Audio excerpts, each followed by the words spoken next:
Oh hello, this is Tak Chung from Wok with Tak. Welcome to my YouTube channel. If you enjoyed this video, please like, subscribe and share.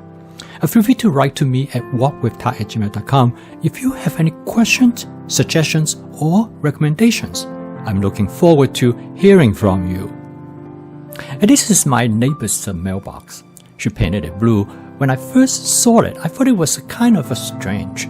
But more I look at it, I love it. And every morning when I go for a walk, I took a picture of it. I cannot thank her enough because it really stands out in the environment. I'm really glad that I'm post video again. The break has done me a lot of good. It allowed me to really think about what I want to achieve. Basically, what I want to do is to help you to make home cooking as efficient, practical, adaptive, and flexible as possible. Now, this is a good example, and I'm going to show you how I cook this fried rice by breaking it down into steps.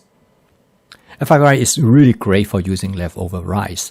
And the most important thing is that you should break up the rice as much as possible. And I find that the best way to break up the rice is not while you try to fry the rice, but put it in some sort of a mixing bowl and break it up before you start. And this is something that I adopted recently. This rice has been in the refrigerator for about a week, so it's getting up pretty hot.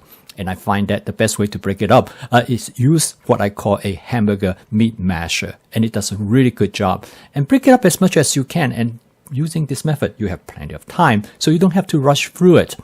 And the rice that I use in making this fried rice is jasmine rice. But you can use any type of long grain rice. Basmati rice is excellent for that purpose. And there are many ways to incorporate eggs into fried rice. Now, this method probably is the simplest. You just simply crack the egg directly into the rice. And so in this case, you don't have to have a separate bowl to mix up the eggs. And all you have to do is to mix the eggs into the fried rice. Now, this approach in making a fried rice frequently known as the golden fried rice, because what happened is that because of the eggs, the fried rice will take on a beautiful golden color. However, you actually will not taste the egg because the eggs blend right into the rice. Now, I happen to have some spinach in the refrigerator, so I'm going to use the spinach to create a bed for the fried rice, and this is what makes home cooking flexible. When I first started cooking, I used carbon steel wok, but after probably some trial and error, I discovered that stainless steel wok work extremely well. You can season the stainless steel wok as the same way as you would season any type of iron wok. And all you have to do, I use a method called spot seasoning. I add the oil to the wok and I let the oil to reach its smoking point. I turn down the heat so that the oil will not generate too much oil film. And I let the oil to smoke for about 15 seconds. And this is the time when the wok is being seasoned. And now I am ready to cook. Now I use a glass top electric range.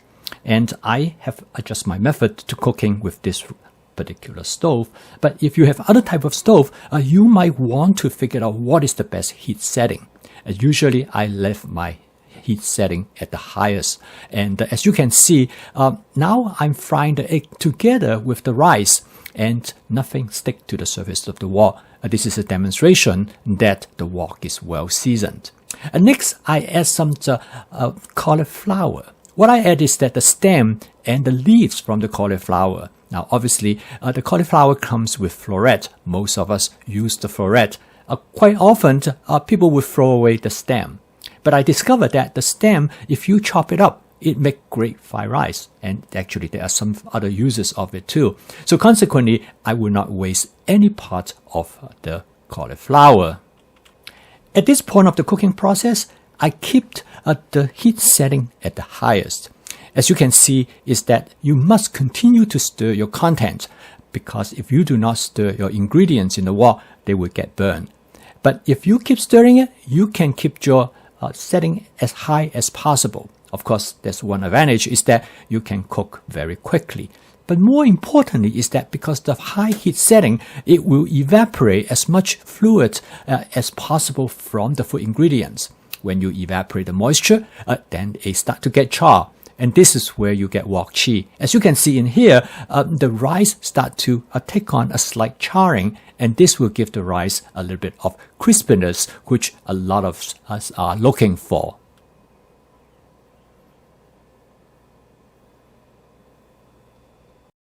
I'm going to season this fried rice with my Wok with Tak basic seasoning mix.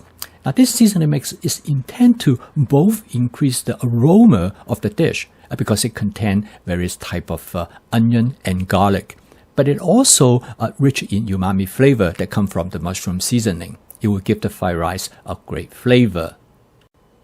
And next, I add some chickpeas, which I happen to have some on hand from making a pasta salad. Now, my wife loves peas, particularly chickpeas, and but I really have not used chickpeas very much because it's not common in the Chinese cooking at all. And I find that adding it to the fried rice actually really enhance the flavor.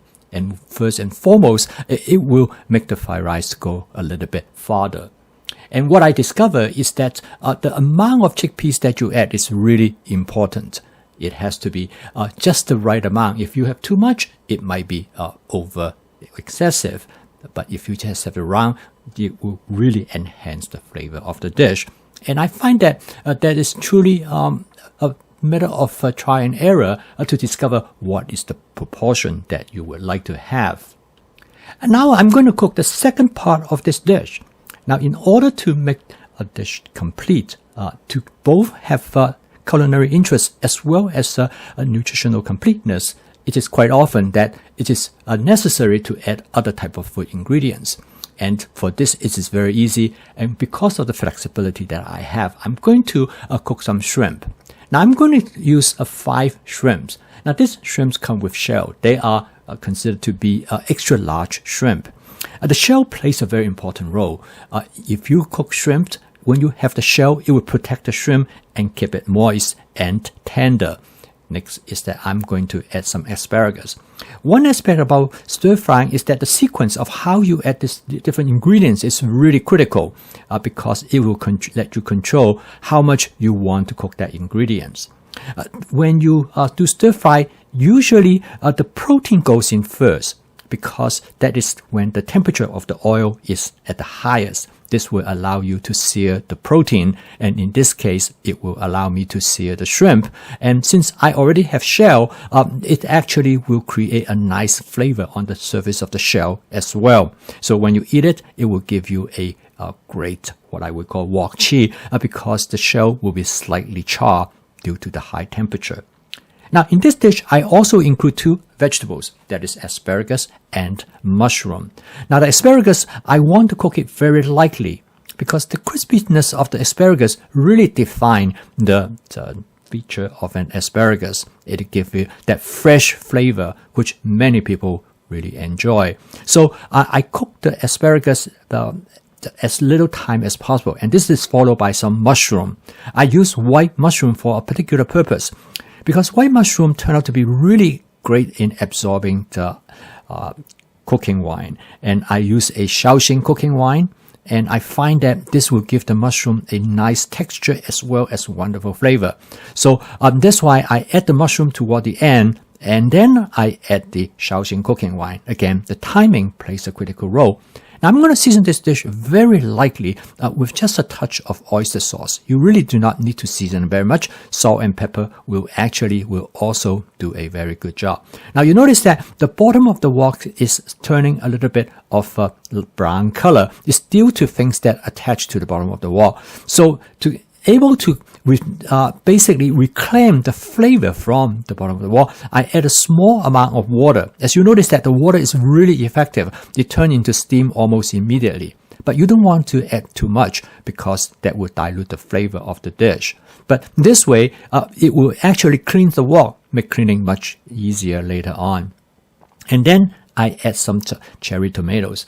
I discover if you cut up the cherry tomatoes into small chunks, the flavor blends much better with the other food ingredients. I used to use the entire cherry tomatoes, but I discovered that when you cut into these small pieces, it actually gives you much better flavor. And you can enjoy the tomato because when you bite into the asparagus with the tomato, the flavor of the tomato will permeate through the asparagus and the mushroom. Now the mushroom, again, is one of my wife's favorite, particularly when I cook it with Shaoxing cooking wine. Again, the timing is critical. Stir frying is really almost like a choreographed dance. Every ingredients go into the wok have a particular purpose. And once you have enough experience, you will know which ingredients should go into the wok first, which should go last, because ultimately it will dictate the flavor of the dish. Now this dish is very simple and very fast to cook. Like all stir frying, is that stir frying might seem on the surface to be almost like a one-trick pony, because it seems like you just throw everything into the wok. But the order how you throw it into the wok turn out to be what is going to make a great stir-fry dish. Heat control is also important. Most of the time when you stir-frying, depend on the type of stove that you have the heat on high. But then you also have to worry about ingredients to get burned. So to the point, you need to make sure adjust the heat properly. I love to do video like this by explaining the various technique that I use, how to make your dish taste better.